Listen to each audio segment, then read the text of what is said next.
We are a campus management platform and behavior management platform for K-12 education. We improve it by bringing like a lot more scalability and security and safety to a lot of the way that students can come and go from campus. That took us from like 0 schools in 2021 to over 2,000 schools across the country today. We support well over 2.5 million students today, 7 figures daily active users, and that's also put a lot of increasing and driving demand onto like our platform and our infrastructure. If we're checking students in on campus at the beginning of the morning, you can't afford to have 2,500 kids lined up outside of a single point of entry for like a high school that are stuck there because their checking process no longer works. That's validated that every student that's coming on campus today is an actual student. Reliability and consistency, which of course ties into like scalability and performance of our platform, is like paramount. The moment that it doesn't work for a school, then they stop using the process. And the moment they stop using the process, they stop using our platform and solution. 8:30 a.m.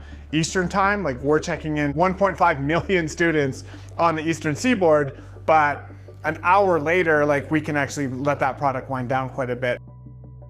Before Control Plane, we were just running on GCP, Google Kubernetes Engine, and just running Kubernetes ourselves. I was in charge of the whole engineering department, so ops was more of a side thing for me. The way GKE works is it's not like solution oriented, it's platform oriented. So as we grew and had more developers, none of them could help, because the learning curve was so high in trying to figure out how all that stuff like linked together. They don't even know where to look, and it would have taken them a couple months of just being in that world to be able to help at all. It was a lot to take in for sure. How our infrastructure works with Control Plane now is that we have a VPC in our Google account, and all our database is still there, our Redis is still there, all that kind of stuff, and then all our workloads are run in Control Plane.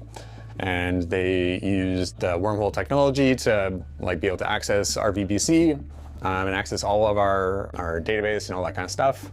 Now we don't have to worry about running our own Kubernetes cluster, have to upgrade those, have to worry about what nodes things are running on. It's just all kind of transparent to us. There's a couple like small things that really stood out to me. Is like, this is very like solution based. So I wanted to run a workload. It was very easy to get that done. If I wanted to copy an entire environment, it was one button to copy the environment for testing a particular feature or something like that, without wrecking the QA environment for the testing team. It's just little things like that. And even just like setting up a new workload, making it exposed so that I can make requests to it, and it's using SSL. It's like 2 clicks to get that running. There's certain things that we didn't want to change in the migration to, because, for instance, like we have an SFTP server for schools to send rostering information, and any changes around that all the schools that would have to change IPs and stuff like that, domains. So now we could just leave it there. We can still access it. That really impressed us.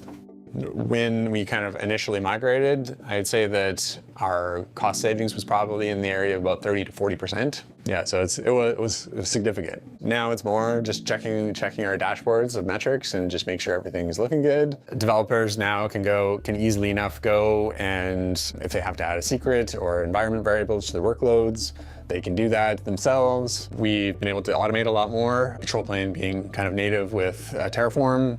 It let our SRE team kind of keep everything in infrastructure as code. We found that the scaling is much better than when we were running it ourselves, where we used to have problems with big spikes in traffic, slowing everything down until we were able to scale. Like it's a much smoother scale up process. Overnight, we would have still like 10 pods running, but now we go down to all the way down to like 3 pods. It ramps up fast enough that no one ever notices. We're heavily into the AI development age, just like everyone else. Being able to hook up to some of the tools that Control Plane provides, like an MCP server, CLI, and the fact that it's kind of Terraform native, allows them to quickly look into issues and generate code for changes. So it's decreased their workload a lot. The biggest thing that was a surprise for us is like how much support we've gotten from the Control Plane support team. I think most people would attest, like unless you pay a lot of money, generally you don't get any support from GCP, AWS, anything like that. But the control plane team has been right there with us. Every time we have an infrastructure issue, they'll jump in with us, kind of help go through the logs, trying to help us track down what the actual problem is. Even if it's not like their fault or anything like that, it's like they'll still jump into it and help us.